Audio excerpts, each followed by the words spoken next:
పొద్దున మా మావయ్యని ఎవరో వ్యక్తులు వచ్చి తీసుకెళ్ళిండ్రు. వాళ్ళు పోలీసు వాళ్ళ మా మావయ్య పేరు హుసేను, జమ్మికుంట గ్రామం మాది.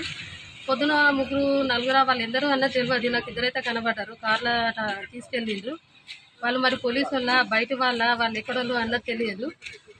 అతను ఫస్ట్లో సింగరేణి జాబ్ చేసి సింగరేణి జాబ్లోకి వెళ్ళి పార్టీలోకి వెళ్ళారు. పార్టీలోకి వెళ్ళి మళ్ళీ 15 సంవత్సరాల క్రితమే బయటకు వచ్చేసారు. జార్ఖండ్ నుండి వచ్చేసారు. వచ్చినాక 15 సంవత్సరాల నుండి అయితే మాత్రం ఏ రిమార్కు లేదు. అతని మీద ఏ కేసులు లేవు. అతను ఎక్కడికి వెళ్ళట్లేదు. అతని హెల్త్ కూడా బాగా లేదు. బీపీ షుగర్ తోటే బాధపడుతున్నాడు. రేపు కంటి ఆపరేషన్కి తీసుకెళ్లేది ఉండేది. నిన్న 3 పోలీసులు వచ్చిండ్రు. కరీంనగర్ నుండి అని చెప్పి హుసేన్ అన్న వ్యక్తి ఎక్కడ ఉంటారు అంటే ఇక్కడే అని చెప్పాము. అతన్ని విచారించారు, మాట్లాడారు. ఎందుకోసం వచ్చారు అని అడిగితే ఒక కేసు విషయం మాట్లాడేది ఉండే అని చెప్పారు. మాట్లాడారు, బాగానే వెళ్ళిపోయారు. ఇవాళ మార్నింగ్ 6 o'clock వచ్చి తీసుకెళ్ళారు. వాళ్ళు ఎవరు అన్న తెలియదు. మరి పోలీసు వాళ్ళ, మరి బయటి వాళ్ళ, మరి వాళ్ళు ఎవరన్నా రౌడీలా, వాళ్ళు గుండాలా, అలా ఏమని అర్థం చేసుకోవాలి మేము. మాకు మాట కూడా ఏం మాట్లాడనియలేదు. అసలు తీసుకెళ్తున్నారు అని చెప్పారు పొద్దున 6 గంటలకి. అతని హెల్త్ బాగాలేదు. మాట్లాడబోతుంటే మామయ్య అనే లోక భుజం మీద చేసి ఇట్లా నెట్టుకుంటూ నడు అనుకుంటూ తీసుకెళ్ళి అతను ఎక్కడికి తీసుకెళ్ళిరో మాకు తెలియజేయాలని కోరుకుంటున్నాను. అతను బాగుండాలి. అతన్ని మరి ఎక్కడికి పోలీస్ డిపార్ట్మెంట్ ఏ ప్రాణి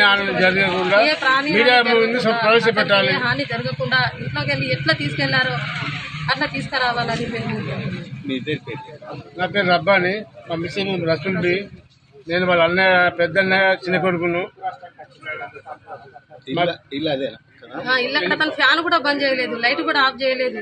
అతను పక్క రూమ్ లో ఉంటాడు, మేము ఇటు రూమ్ లో ఉంటాము. ఇట్లా పిలిచే లోపే నడు అని తీసుకెళ్లి కార్లో కూర్చోబెట్టుకుని తీసుకెళ్లారు. ఇంకా దాంట్లో కూడా ఎవరున్నారో తెలియదు. 2 వ్యక్తులు అయితే నాకు బయట కనబడ్డారు. అతను అప్పటిదాకా పోలీసు వాళ్ళు వచ్చి, పోలీసు వాళ్ళు అయితే తీసుకెళ్తే డైరీగా తీసుకెళ్తారు కదా, మాట్లాడతారు. మాతో కూడా మాట్లాడతారు వచ్చి. ఇక్కడ లోకల్ వాళ్ళు కానీ బయట వాళ్ళు కూడా వచ్చి మాట్లాడతారు. కానీ వీళ్ళు భుజం మీద చేసి ఏ ఒక్క మాట కూడా మాతో మాట్లాడలేకుండా తీసుకెళ్ళేది. అందుకోసం మాకు డౌట్ పడి వీడియో వాళ్ళని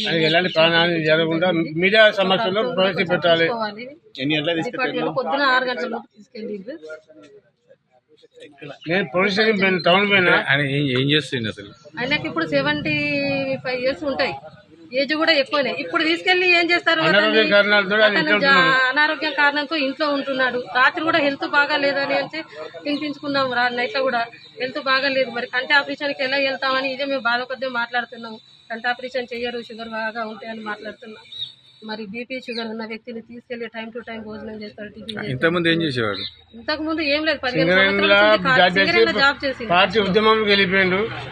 శిఖర్ పార్టీకి ఉద్యమంలోకి వెళ్ళి అరెస్ట్ అయ్యి జార్ఖండ్ జైలు జీవితం విధంగా సెంట్రల్ జైలు అయిపోయింది. బయటకు వచ్చింది. తెలంగాణలో కేసు మొత్తం కొట్టేసినాక జార్ఖండ్ కేసు కొట్టేసినాక బెయిల్ మీద వచ్చిండు.